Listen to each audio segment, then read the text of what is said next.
চার ভাই, বীরেন, ধীরেন, হীরেন ও নীরেন।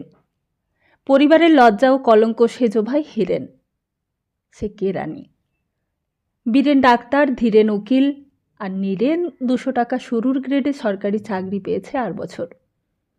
হীরেন 27 টাকার কেরানি, যুদ্ধের দরুন 5-10 টাকা বোনাস অ্যালাউন্সও বুঝি পায়। হীরেনকে ভাই বলে পরিচয় দিতে একটু শরম লাগে ভাইদের। 4 ভাই 3 ভাগেই ভাগ হয়ে গেছে, তবুও।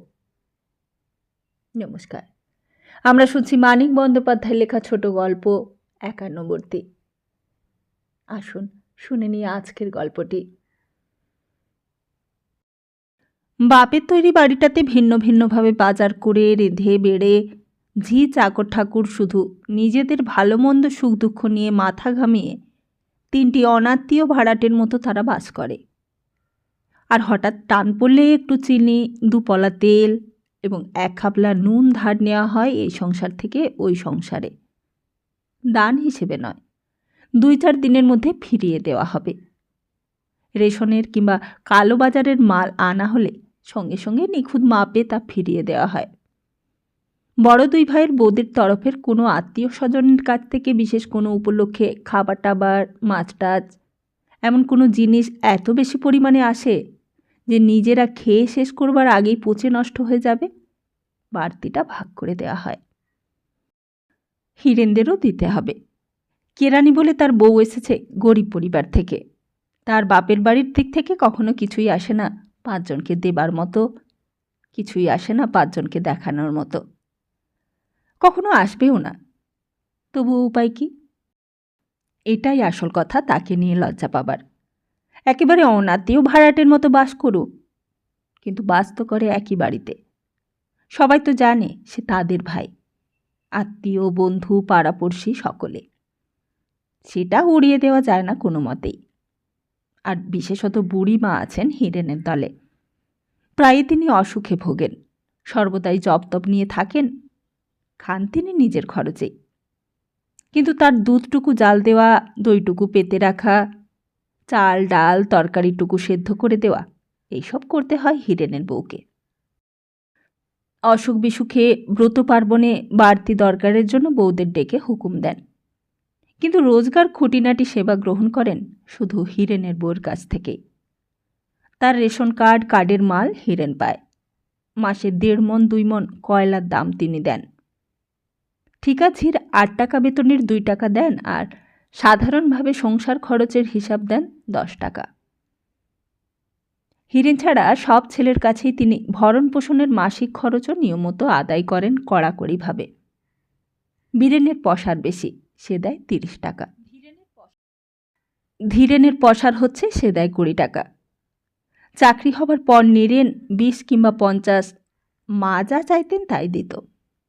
আজকাল বড় বউয়ের পরামর্শে দায়টা মাসিক 25 টাকায় বেঁধে দিয়েছে। নীরেনের বউ নেই, এখনো বিয়ে করেনি।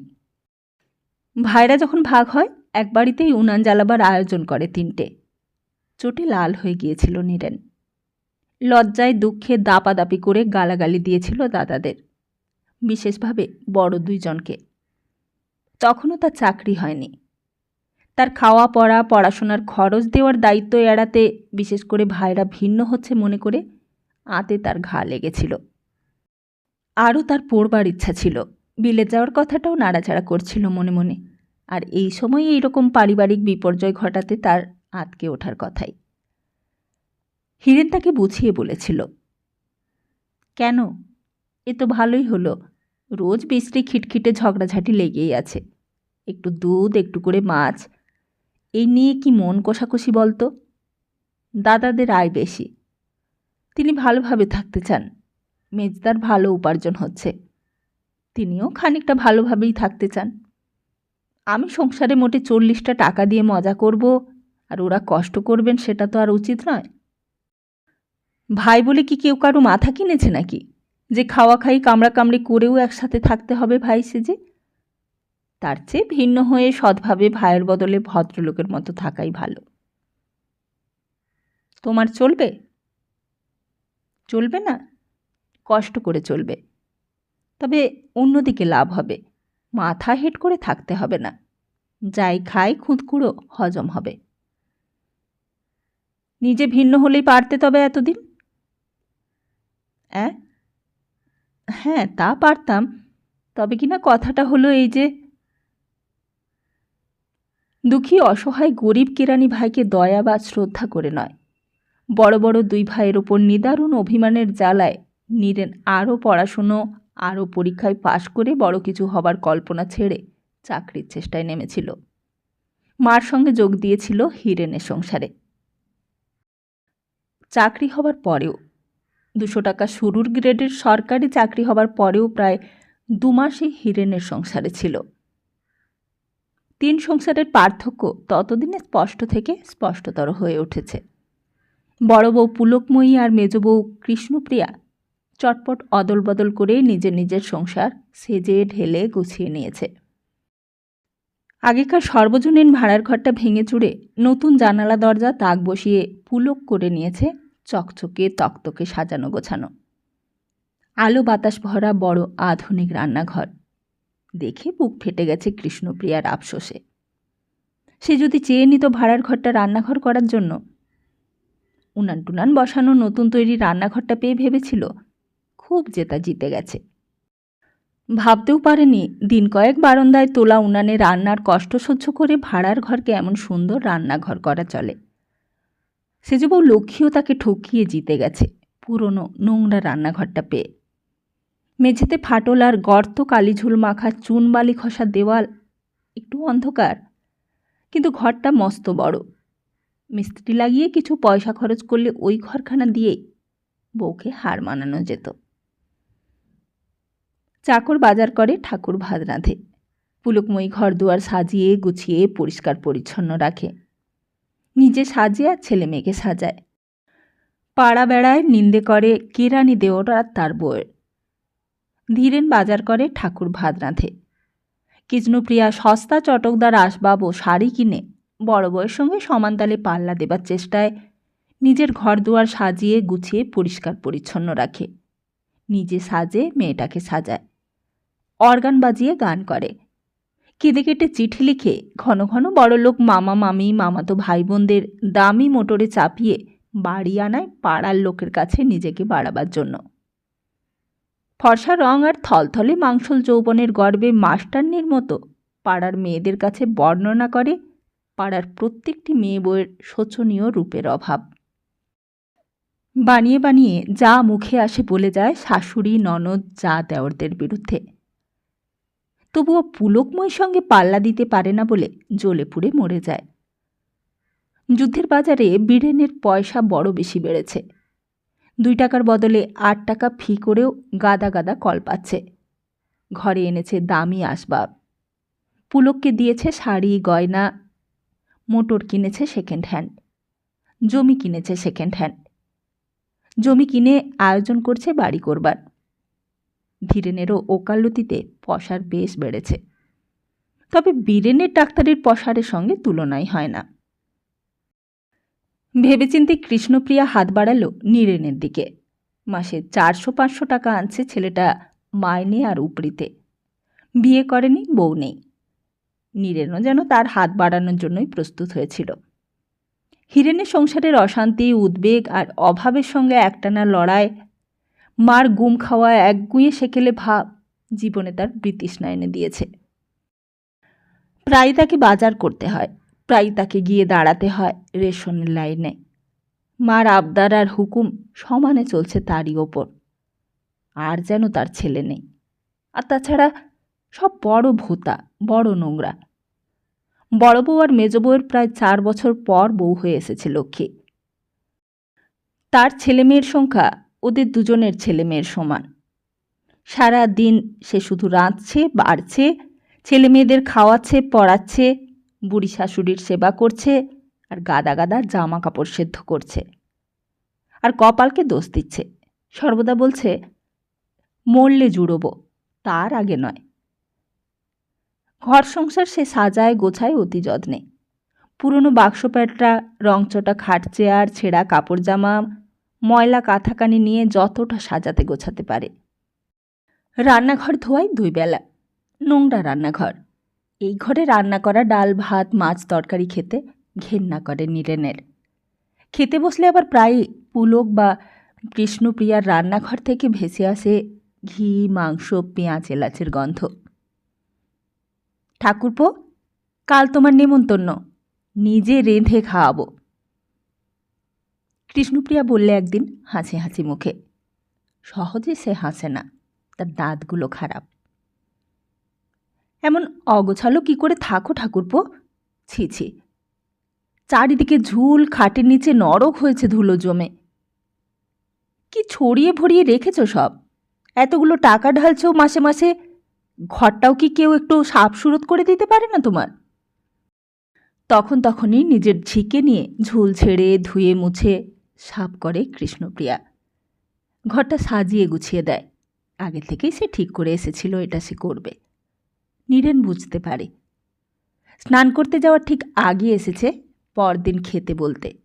ধুলো ঘেঁটে ঝুল মেখে ঘর সাফ করে সাবান মেখে স্নান করবে। খুশিই হয় নীরেন টের পেয়ে। খাতির পেয়ে অখুশি হবার কি আছে?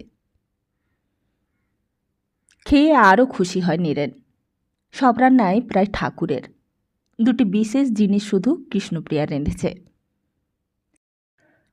লক্ষ্মীর কোনো মতে তাড়াতাড়ি হাত চালিয়ে দায় সারা একঘেয়ে রান্না নয়। 24 ঘন্টা ছেলে মেয়ে নোংরামি ঘাটা কোনো মানুষের রান্না নয়।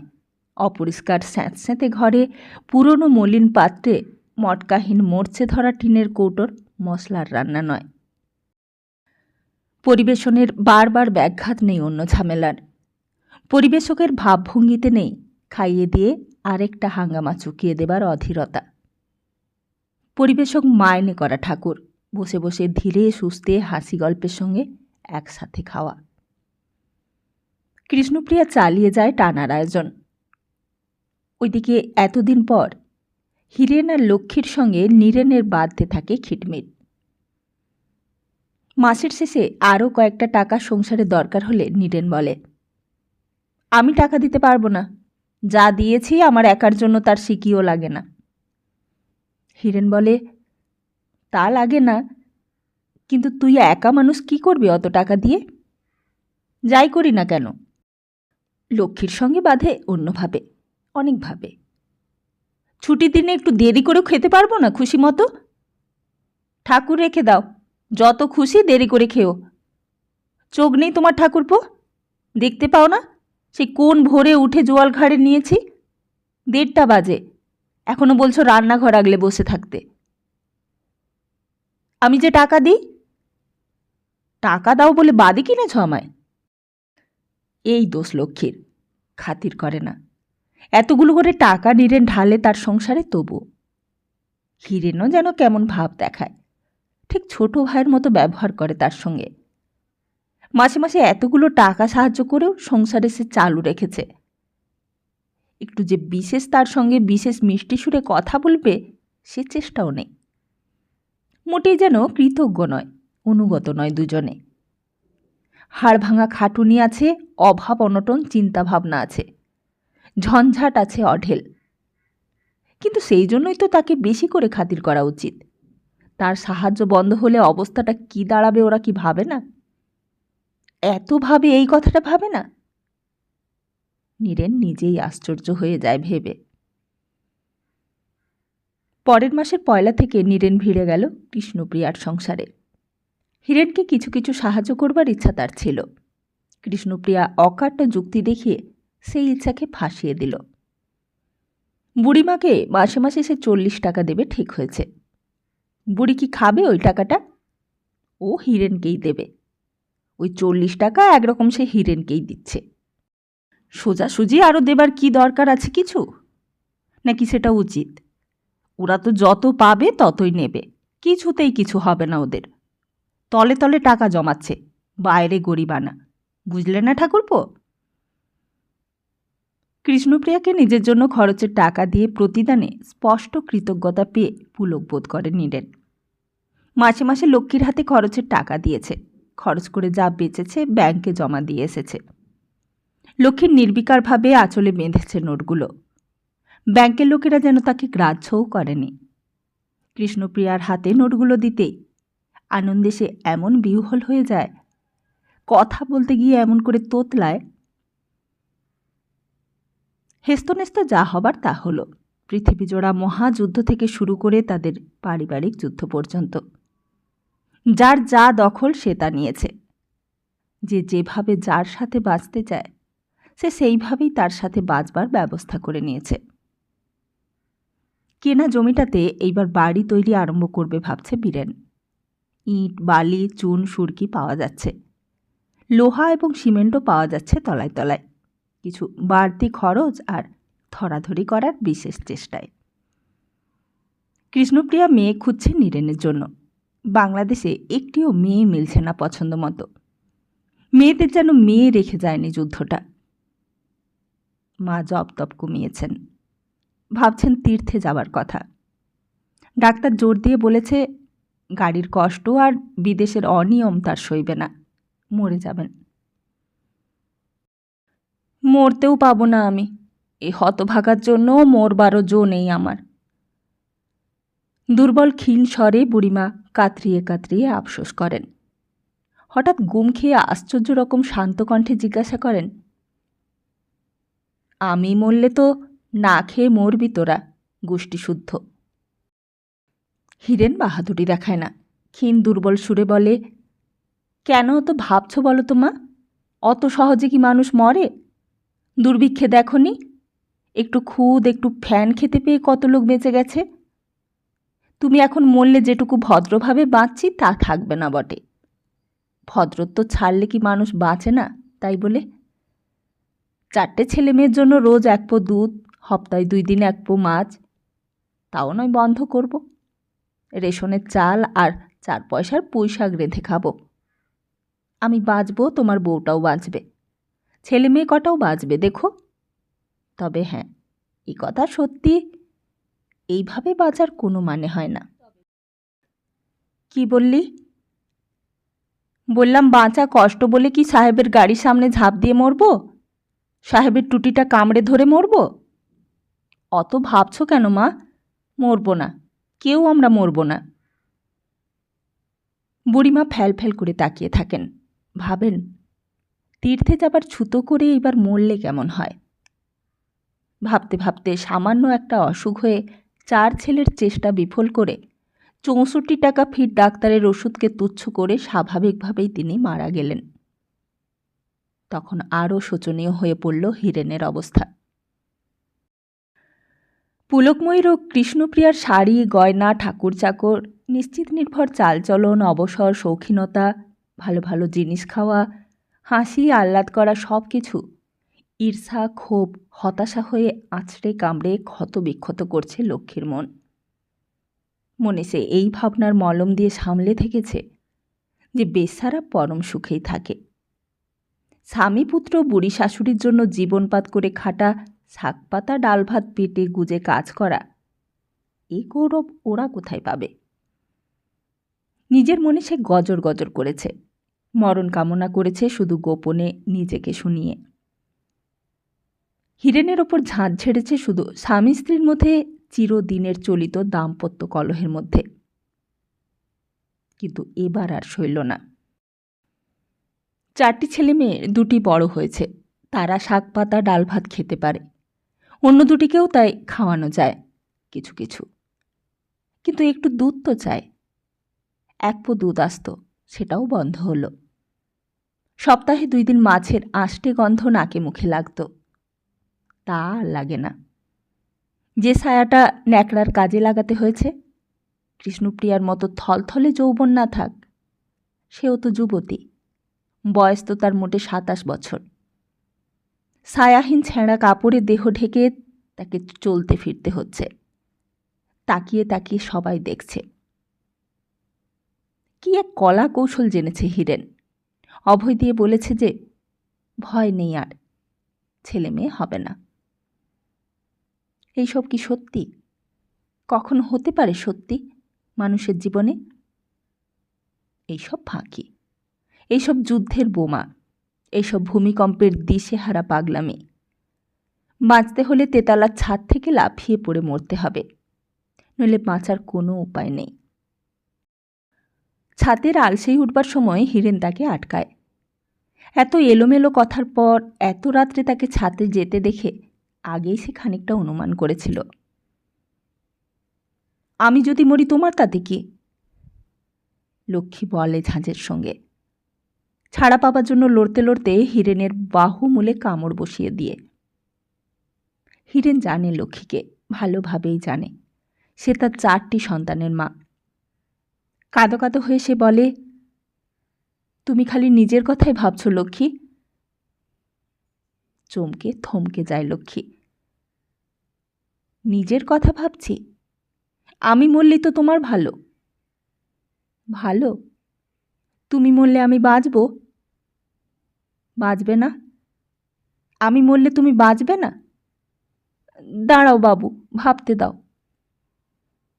বাঁচবে না?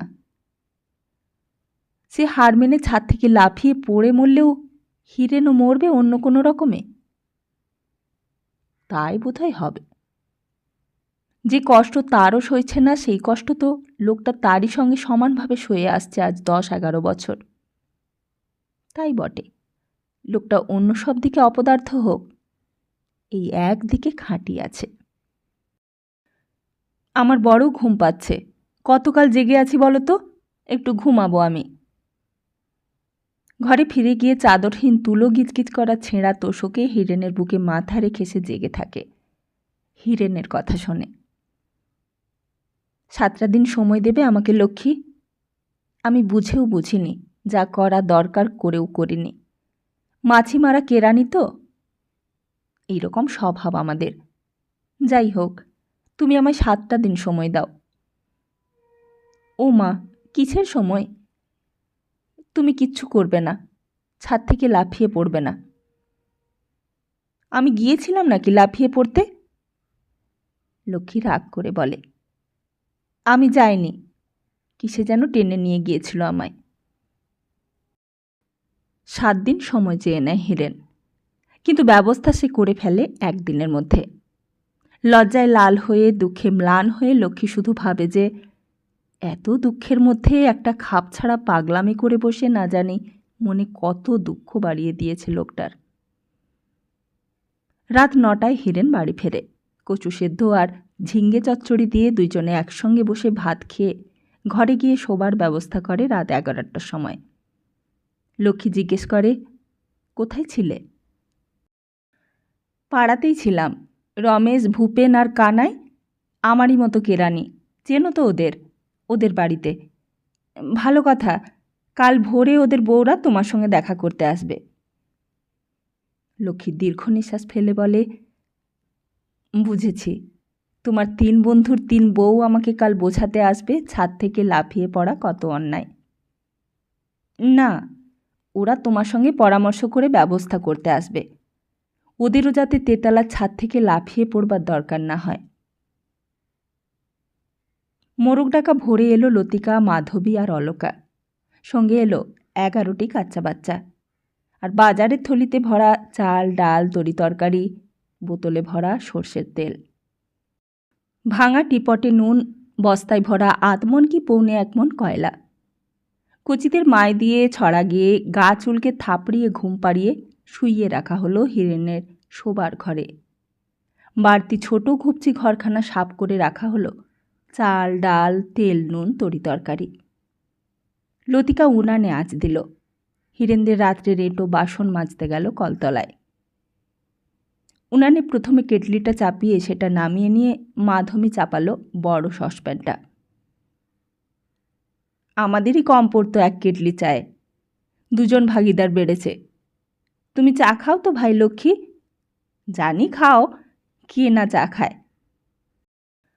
লক্ষ্মী জিভ কামড়ায়, জোরে কামড়ায়।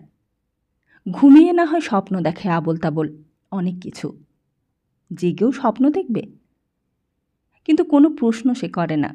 দুর্বোধ্য যা তা কথার ব্যাখ্যা শুনে বুঝতে তার ইচ্ছা হয় না এরা সবাই তার চেনা, আশেপাশেই থাকে। তার মতো গরিব কেরানির বউ চা রুটি খাওয়া থেকে ডাল ভাত খাওয়ার সব ব্যবস্থা এরা নিয়ে এসেছে।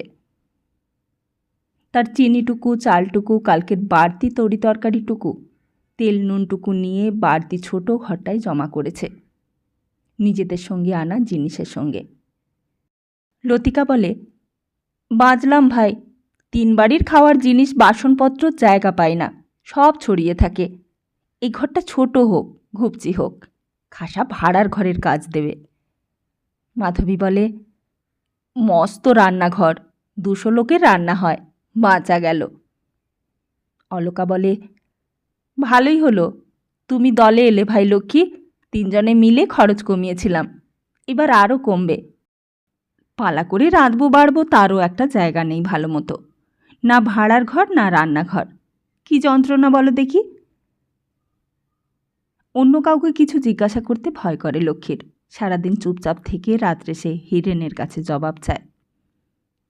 লাগবে না, 4 বাড়ির 4টে উনানে কয়লা পোড়ার বদলে একটা উনুনে পুড়ছে। 4 বাড়ির একদিনের কয়লা খরচ, 4 দিন না চলুক 3 দিন তো চলবে। 4টের বদলে একটা ঝিতে চলবে। 4 জনের বাজার যাওয়ার বদলে পালা করে 1 জনের গেলেই চলবে। 4 জনের রাঁধার বদলে 1 জনের রাঁধলেই চলবে। 4 দিনে 3 দিন ছুটি। এমন তো নয় যে অনেক দূর থেকে ভাত খেতে আসতে হবে কাউকে। 4-5 হাত উঠোন পেরিয়ে রান্নাঘরে গিয়ে ডাল ভাত খাওয়ার বদলে 10-20 হাত রাস্তা পেরিয়ে এসে খাওয়া, এইটুকুই তফাৎ। তার তুলনায় সুবিধা কত। লতিকা আজ রাঁধবে। একা যখন ছিল নিজের বাড়িতে রোজ রাঁধতে হতো, এখন 1 দিন রেঁধে সে 3 দিন ছুটি পায়। 1 দিন মানুষের খাওয়ার মতো কিছু যদি রাঁধত তো 2 দিন কী রাঁধবে, কার পাতে কী দেবে তা ভেবে পেত না। আজ সে ভালো মাছ তরকারি রাঁধতে পেরেছে কোনো চিন্তা ভাবনা না করে। 3 দিন পর এই 4 অনাত্মীয় পাড়াপড়শির একান্নবর্তী পরিবারের জন্য রান্না করার ভার পায় লক্ষ্মী। বিয়ের পর একটানা 3 দিন বিশ্রাম ভোগ করা তার জীবনে এই প্রথম জুটেছে। ছেলে বিয়েতে আঁতুড়ে গিয়ে রান্নাবান্না না করতে হওয়াটা ছুটি নয়। ছেলে বিয়ানোর খাটুনির ঢের বেশি রান্না বাড়াচ্ছে। আবেগে উচ্ছ্বসিত হয়ে সে বলে, লতিকা, মাধবী, অলকা, তোরাই আমায় বাঁচালি। লতিকার ছেলে, মাধবীর মেয়ে, অলকার ভাই, এই 3 জনের সঙ্গে নিজের বাচ্চা দুটোকে সে দুধ খাওয়ায়। ছাদ থেকে লাফিয়ে পড়ে সে মরতে গিয়েছিল কয়দিন আগে দিশেহারা হরিণীর মতো। আজ বাঘিনীর মতো বাঁচতে সে শুধু রাজি নয়, বাঁচবেই, এই তার জেদ।